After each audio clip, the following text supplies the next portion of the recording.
Website Traffic 101.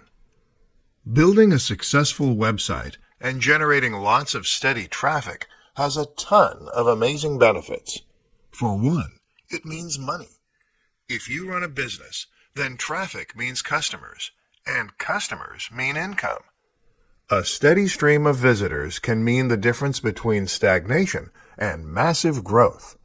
For bloggers, website traffic means a chance to make a living doing what they love.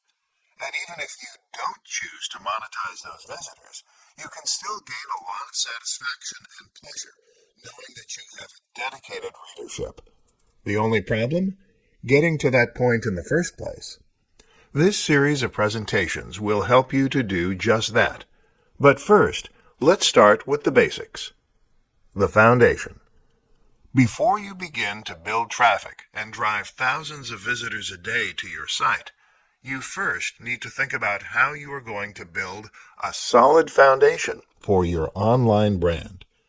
This is crucial because people ultimately won't come back to a website unless it offers them something of value. That means the site needs to be high quality in terms of the content it offers and in terms of the production values and polish. We could go into a lot of detail here, describing how to offer value, but it tends to come down to just one key factor. You need to have passion for what you are doing. You need to love doing it, and you need to really understand the niche. The basics of Internet marketing. It's from that strong foundation that you can begin your Internet marketing activities. This will broadly be split into several easy categories.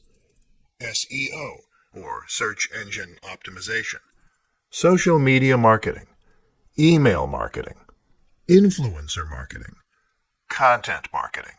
We'll be discussing these more in future presentations, but for now, all you need to know is that you need to fill your website with high-quality, regular content and include keywords where possible, subtly. You should be present on every form of social media possible, and you should use that in order to share and promote the posts you create. Finally, email marketing is what you'll use to collect the emails of your visitors so that you can bring them back and market to them in the future. But nothing is more important than making sure those posts are high quality to begin with. Without that, you'll simply be spamming. How to craft effective Facebook ad copy that converts. There is no question that Facebook ads can work highly effectively. This has been proven time and again by countless marketers who have used the platform to form the backbone of their campaigns. But while Facebook ads can work, they don't always. Whether or not they work in practice, you see, all comes down to how well the campaign has been designed, how targeted the ads are, and how well written the copy is. In this presentation, you'll learn how to handle the latter aspect of your campaign. Highly converting ad copy. The key to good Facebook ad copy is to be highly efficient with your choice of words. You need to not only grab attention, but also persuade your audience in a very limited word budget. But at the same time, you also need to recognize that the key isn't just to get clicks. In fact, good Facebook ad copy should reject some visitors in order to avoid paying for clicks that won't go on to convert. You do this by being highly honest and trusting that the right person is going to click. The specifics. Your headline, then, should be the part that grabs attention. But right away, you need to grab the attention of the right person. You can do this, for instance, with a rhetorical question. Are you trying to lose weight for summer? Or do you love martial arts movies? This question instantly grabs attention because the audience is being spoken to, and it qualifies who the ad is and isn't targeted at. In the text itself, your aim is to follow up on this, and that is where the actual persuasion takes place. Here, your aim is to try to outline the tangible benefits that come from using your product or service, But more importantly, you should describe the emotional benefits. For example, say goodbye to that stomach. Or, feel more confident in your clothes. For the martial arts products, your emotional hook might be the most incredible badass action ever in a movie. You can then either A, encourage a click-through by using a little mystery to pique the viewer's interest, or B, qualify your audience even more by warning that this is a paid product and those looking for something free need not click. This will likely depend on your objectives and your budget, which are considerations that should weigh into every decision you make as you design your ads. How to get free traffic from Quora questions and answers. There are plenty of different ways to get free traffic to your website, and a lot of strategies that come highly recommended by the most successful bloggers and webmasters. How do you choose? Simple. You don't. You do them all. If only a few work, then great. If they all work, then even better. You really have nothing to lose as long as you're always providing value and you never give Google a reason to think you're spamming or trying to manipulate the system. In this presentation, I'm going to give you one more simple strategy you can use: answering questions on Quora. How it works. Quora is a site where users can ask questions and get answers. It works very similarly to Yahoo Answers. The good thing about that is that it allows anyone to post an answer and then displays that answer for everyone to read. The top answer will be the one that is rated as correct or as most useful. And this is where you come in as a webmaster or blogger. All you need to do is to post answers to questions and then follow up with a link to your website as the source or as a recommendation for further reading. The benefits. The great thing about this strategy is that it costs you nothing and requires very little time investment. Unlike writing a blog post, answering a question will take you just a few minutes at most, and you don't need to think about things like structure, phrasing, or formatting. Just write an honest answer and move on to the next one. Better yet, these answers actually hold a fair amount of sway with Google, and will sometimes even rise to the top of Google's search results. That means you don't only get direct traffic from all the people on Quora who saw the answer, you also get it from anyone who searches a similar question on Google. If you answer a question that a lot of people have, then, this can potentially result in a huge influx of direct traffic and a big boost to your SEO thanks to that link.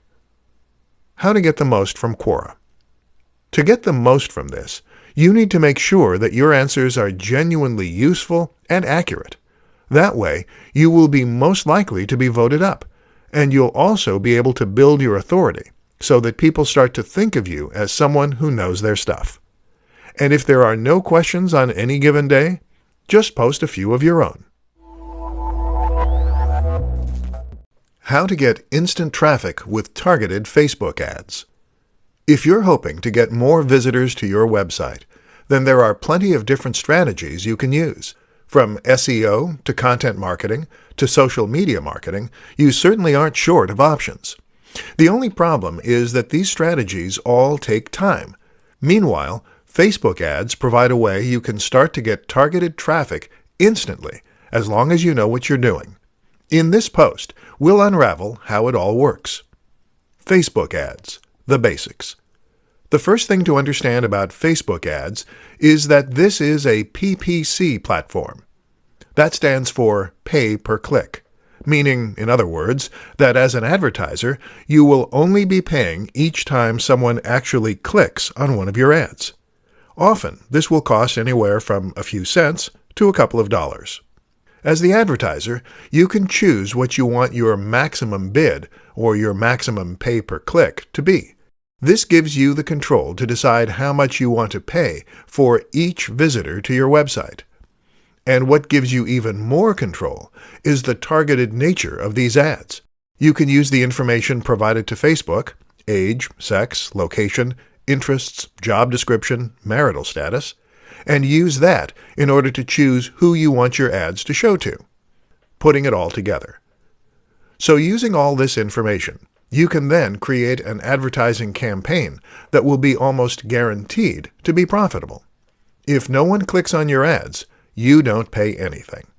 And if your ads have been perfectly targeted, then only people with a potential interest to buy will click on them.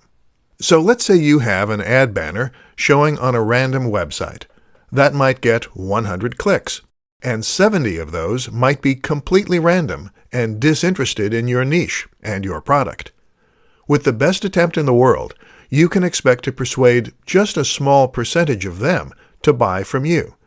That means lots of wasted cash. But on Facebook, because you're only showing your product to the precise right demographic, your buyer persona, that means 100% of your viewers will already be likely to buy from you. And that means the same percentage of conversions translates to many more sales and much more money. So because you choose the maximum cost per click, you have the power to ensure that this equals solid profit. How to optimize your images for Google search traffic. When it comes to SEO, or search engine optimization, we often focus purely on written content and links. SEO is all about keywords and authority. So the way to boost your prevalence in Google search is to fill your site with relevant content and to get links from relevant influencers. That's all true, sure, but there is much more to SEO than just that. For example, there are many sites other than Google that you can optimize for, whether that's YouTube or Bing.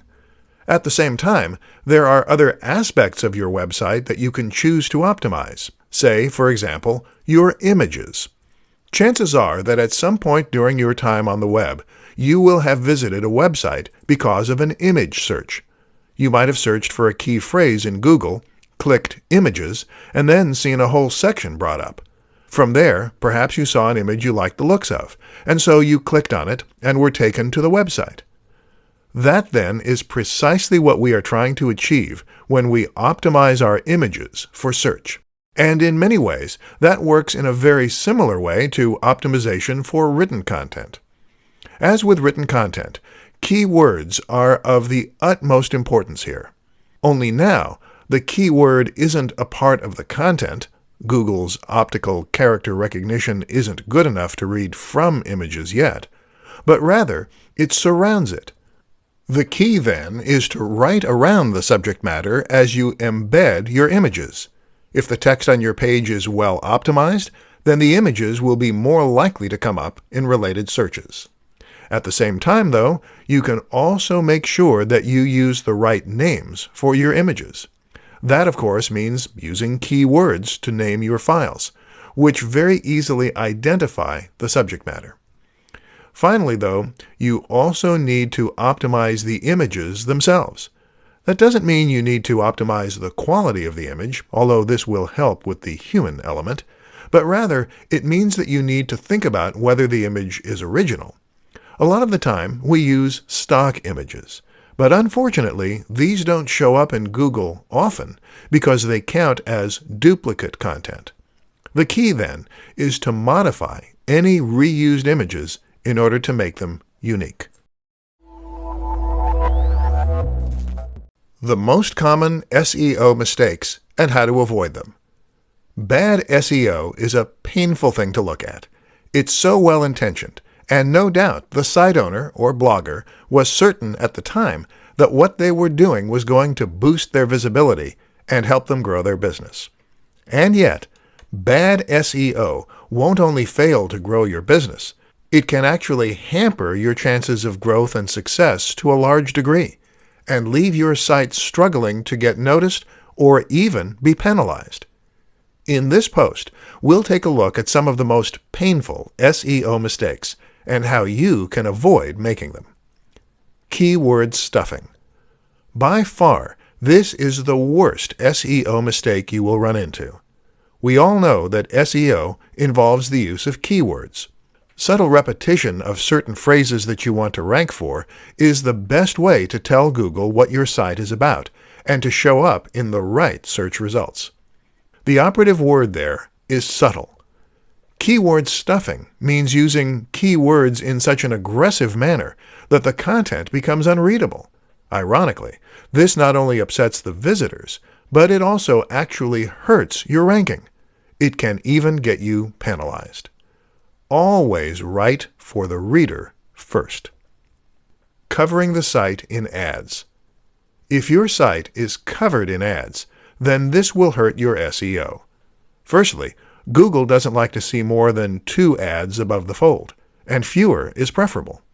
Furthermore, if your page is saturated with ads, then this will cause people to leave your site as soon as they land there. And a bad bounce rate, the proportion of people who spend less than a few seconds on your page, is one of the surest ways to show Google that people aren't engaging with your content. Not being natural. Using synonyms is more important than using the same keywords over and over again. That's even more important for your link building, where you should also aim to include words like "click here" in your anchor text. This looks more natural and organic, as does occasionally including your link in a less than perfect location. Google wants your link profile to look like it occurred naturally and without your intervention, so it can't all look perfectly pristine, or it will lose that edge. The very best links, for this reason, are the ones that are shared for you and without prompt. Top 5 ways to get traffic to your website. Need more traffic to your website? Putting in lots of time and effort and not seeing the returns in your web stats? Sometimes the answer doesn't have to be complicated. Here are 5 free and very simple ways to increase traffic to your website instantly. 1. Be active in online communities. Number 1 is to be active in online communities. That could mean posting on Reddit, the appropriate subreddit for your niche, that is, or it could mean posting in forums. Either way, though, the key here is not to simply promote your site, but rather to become an active member of the community who people respect. 2. Answer questions. Answering questions on Yahoo Answers and Quora is one of the easiest and most effective free ways to get traffic to your site. Not only will you get direct visitors, but you will also benefit from raising your profile as an expert on the subject. 3. Guest post. One of the oldest but most effective ways to get free visitors to your website is to write guest posts. These are blog posts that will go on another website or blog. You offer the content for free, though, and in exchange, you ask for a link back to your site. Not only does this do a lot for your SEO, but it also creates direct traffic and acts as a referral that people trust. 4. Google+. Posting your content on Google+ communities can be a very effective way to gain free visitors to your website. These communities are relatively low competition, but are seen by thousands of people. Not only that, but all the +1s you gain will help with your position in Google as well. Again, this method is more successful if you first take the time to build your reputation within that community. 5. Use free advertising. One last method to get free traffic is to sign up for Google AdSense and to use the initial free advertising budget you will be afforded. Usually, you will only get $50 to $100 to spend as a bonus, but if you're smart, you can get a surprisingly large amount of traffic that way, which can lead to even more visitors if you play your cards right. These are just a few of the ways you can get free visitors to your website, showing that sometimes it just takes a little creativity. 5 top methods to getting targeted traffic on a budget. Looking to get more traffic to your website, but don't have a ton of cash to spend on it? The good news is that there are plenty of options, and in fact, getting targeted traffic can even be completely free. In this presentation, we're going to take a look at some of the best ways to get more traffic in terms of cost effectiveness. So let's get started. 1. PPC. PPC is pay per click. This is a form of advertising that only costs you when someone clicks on the ad. Examples include Facebook ads and Google AdWords. In both cases, you get to set not only a maximum budget, but also a maximum amount you're willing to pay per click. Both these controls let you carefully manage your budget, and in turn, that makes them suitable for those with a little less to spend. 2. Influencer marketing. Whether it is guest posting, ad swapping, or YouTube shoutouts, influencer marketing means swapping links with people who have their own audience. You both benefit, but no money needs to exchange hands. 3. Answering questions on Quora. Want to easily get your link seen by hundreds or even thousands of visitors? Just answer a few questions on Quora. Quora also ranks highly on Google, particularly for searches that are phrased like questions. It might just be an easier way to get your brand to the top of the SERPs. 4. Reddit. Reddit is a very powerful resource for marketers who know how to make the most of it. You can either use this just like Quora, by posting answers, or you can use it as a place to share links with an audience you know will be interested in your posts. Whatever you do, the key to success is to first build some relationships in that subreddit. This way, people will know you and respect you when you post, and might even go out of their way to help you succeed. That is, as opposed to downvoting you and having your post removed for being spammy. 5. Link baiting. The very best links are the ones that look natural, meaning that they look as though they were shared by other users. And the best way to achieve this effect? That would be to build links that genuinely are natural. And the best way to do that is to create content that people just can't help but want to share with others. 5 ways to ensure your content is socially shareable. Want to build a big and highly effective links profile? The best way to do that is to let your audience build it for you. That way, it will look inherently natural to Google, and it will proliferate through real networks of people with similar interests. But just how do you go about writing a post if you want to ensure people will share it? You're in the right place. In this presentation, we're going to explore exactly that. 1. Build a resource. If you can create a comprehensive resource that teaches a subject, then you will get links from people who want to teach a topic. This is often referred to as a resource post, and the idea is that when someone is discussing how to do something, or when someone asks a community how to go about something, your link will then be referenced as a starting point. It takes time and effort, but these can be perfect link bait. 2. Shareable titles. Speaking of bait, the right title can do a lot for your performance on social media and increase your chances of getting shared. This is, of course, what is known as clickbait, but there's no need to go that far.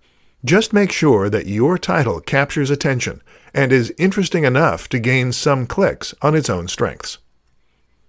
3. Write for a specific person.